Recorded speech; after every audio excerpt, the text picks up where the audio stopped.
Workers' comp laws are very straightforward, that if you're injured at work, you should be covered by workers' compensation, even if it's defective equipment.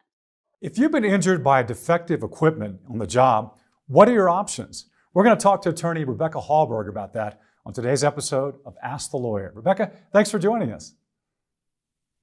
Absolutely. Thank you for having me. Great to talk to you as always. Now, in your practice, have you seen situations where defective equipment was the cause of a work accident? And can you give us a few examples? Oh, yeah, absolutely. I've had several cases where there was defective equipment involved.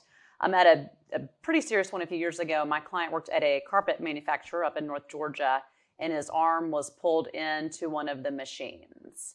That was certainly one of the more extreme cases. He had a crush injury. You oftentimes see it with defective or sometimes manipulated saws or equipment that an employer has modified for purposes of the job. Okay. And who's responsible for making sure that the equipment and the tools that are being used on the job by people are properly maintained and are safe? Typically, it's the employer. Some employers do hire out their maintenance to other companies, and so it's potentially an employer issue, but it could also be a different third party that was responsible for maintaining the equipment. If there's a situation where a worker is injured by defective equipment, is that employee entitled to workers' comp in Georgia? Absolutely. Workers' comp laws are very straightforward, that if you're injured at work, you should be covered by workers' compensation, even if it's defective equipment. But it certainly opens up the possibility for a third-party case. Okay. Well, and tell us what kind of compensation the person's entitled to, and does it matter who's at fault in that case? Absolutely. So if it's workers' compensation, then they would be covered essentially for lost wages while they were out of work. Workers' comp would cover their medical treatment, and then if they had permanent injuries, they would get something called permanent disability.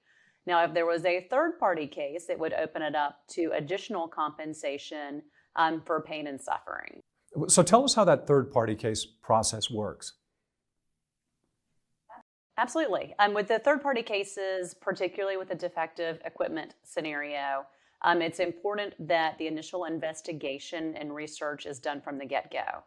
So if, for example, if someone is injured and they think it was the result of defective equipment on their job, they would immediately want to reach out to an attorney because that attorney would want to make sure that the equipment was preserved, request OSHA reports, take pictures and make sure they could locate the model number. Because all of that information can easily, let's say, for example, the employer got rid of the equipment, that would make the case difficult because it would be hard to kind of retrace what it was and what caused the actual accident. Is the compensation in a third-party case due to one of this kind of case different than what they would receive as in workers' comp?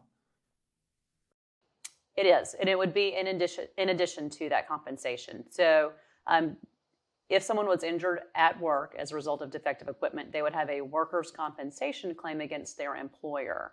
But if there were another party that was responsible for the maintenance, or if it was a faulty equipment or bad design from the very beginning, there may be a third-party case against whoever maintained the equipment or who designed the equipment. Now, I'm sure a lot of folks are looking to save money. Can a person bring about a third-party case by themselves without using an attorney?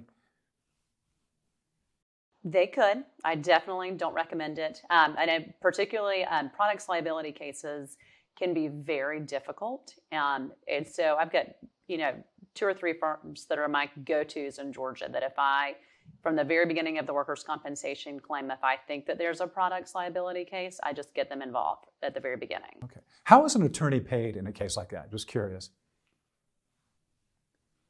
They're paid the same way that they are in workers' compensation claims. And so essentially what that means is there's no upfront fee, but they pay a percentage at the end based on whatever their contract says. Well, a lot of great information as always, Rebecca. Thank you so much for joining us today.